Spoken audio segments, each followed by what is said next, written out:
Telangana secretariat کا افتتاح ملتوی کر دیا گیا ہے۔ حکومت نے اعلان کیا ہے کہ MLC انتخابات کا انتخابی ضابطۂ اخلاق کوڈ نافذ ہونے کی وجہ سے افتتاحی تقریب ملتوی کر دی گئی ہے۔ جلد ہی ایک اور تاریخ کا اعلان کیا جائے گا۔ دستور ہند کے معمار ڈاکٹر BR امبیڈکر کے نام سے تعمیر کردہ اس نئے سیکریٹریٹ کی افتتاحی تقریب قبل ازیں اس مہینے کی 17 تاریخ کو وزیر اعلیٰ کے چندرشیکھر راؤ کی سالگرہ کے موقع پر ہونے والی تھی۔ چیف سیکریٹری نے اس مسئلے پر مرکزی الیکشن کمیشن سے مشورہ کیا، لیکن مرکزی الیکشن کمیشن کی طرف سے کوئی امید افزا جواب نہیں ملا۔ مرکزی الیکشن کمیشن کی جانب سے تلگو ریاستوں تلنگانہ اور AP میں MLC انتخابات کا اعلان کیا گیا ہے۔ الیکشن کمیشن نے جلد خالی ہونے والی ان نشستوں پر انتخابات کا شیڈول جاری کر دیا ہے۔ AP تلنگانہ میں اساتذہ، گریجویٹ اور بلدیاتی اداروں سے خالی ہونے والی MLC نشستوں کے لیے انتخابات کا اعلان کیا ہے۔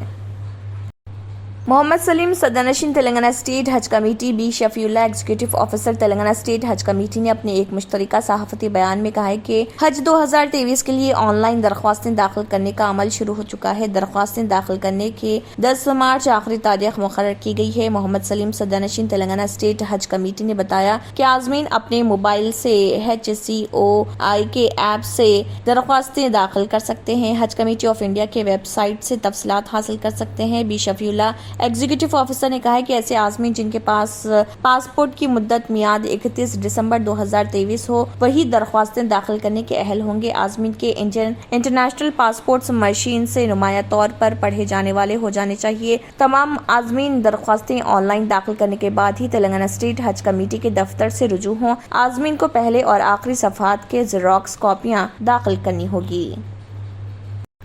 ریاستی وزیر بلدی نظم و نسق کے تارک راما راؤ نے اعلان کیا ہے کہ ریاست کے تمام صحافیوں کو مکانات اور مکانات کی اراضی مختص کی جائے گی۔ KTR نے کہا ہے کہ ریاست گیر سطح پر 16,000 صحافیوں کو مکانات اور مکانات کے لیے اراضی مختص کرنے کی کوشش کی جا رہی۔ KTR نے بتایا کہ کووڈ بحران کے دوران میں صحافیوں کی انسانی ہمدردی کی بنا پر مدد کی گئی۔ ریاستی وزیر نے یہ بھی کہا کہ سوماجی گوڑا اور بشیر باغ پریس کلبز کی ترقی کے لیے فنڈز مختص کیے جائیں گے۔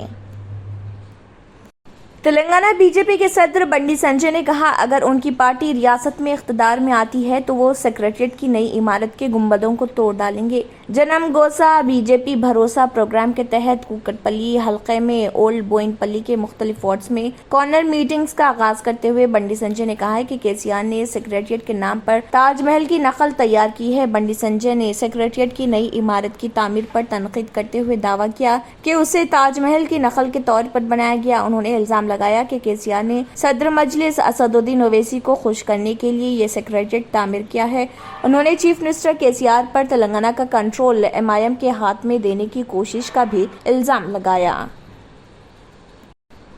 فارمولا 1 ریس آج شہر حیدرآباد میں شروع ہو رہی۔ Federation of international auto mobile کی جانب سے ان مقابلوں کا اہتمام کیا گیا ہے۔ فارمولا ریس قبل ازیں بیجنگ جنوبی کوریا کے دارالحکومت کے سول شہر میں منعقد ہو چکی ہے۔ ریس کے پیش نظر حسین ساگر اور اس کے آس پاس کے علاقوں میں ٹریفک تحدیدات عائد کی گئی ہیں۔ 2 سے 8 کلومیٹر تک بنائے گئے خصوصی سرکٹ پر 11 ٹیموں کے 22 ریسرز ان مقابلوں میں حصہ لے رہے۔ تقریباً 21,000 افراد ریس کا مشاہدہ کریں گے۔ اس کے پیش نظر NTR مارگ، سیکریٹریٹ، نیٹ کمپاؤنڈ اور تلگو تلی فلائی اوور کے آس پاس علاقوں کو پولیس نے مکمل طور پر بند کر دیا ہے۔ پرنسپل سیکریٹری بلدی نظم و نسق اروند کمار نے کہا ہے کہ اگر ممکن ہو تو فارمولا ریس سے متعلقہ ٹریفک پابندیوں کے پیش نظر آج وسط حیدرآباد حسین ساگر کے 5 کلومیٹر کے دائرے میں کوئی بھی سڑک کے ارد گرد سفر کرنے سے اجتناب کرے۔ انہوں نے شہریوں سے خواہش کی کہ وہ تعاون کریں۔ اس سلسلے میں اروند کمار نے ٹویٹ بھی کیا۔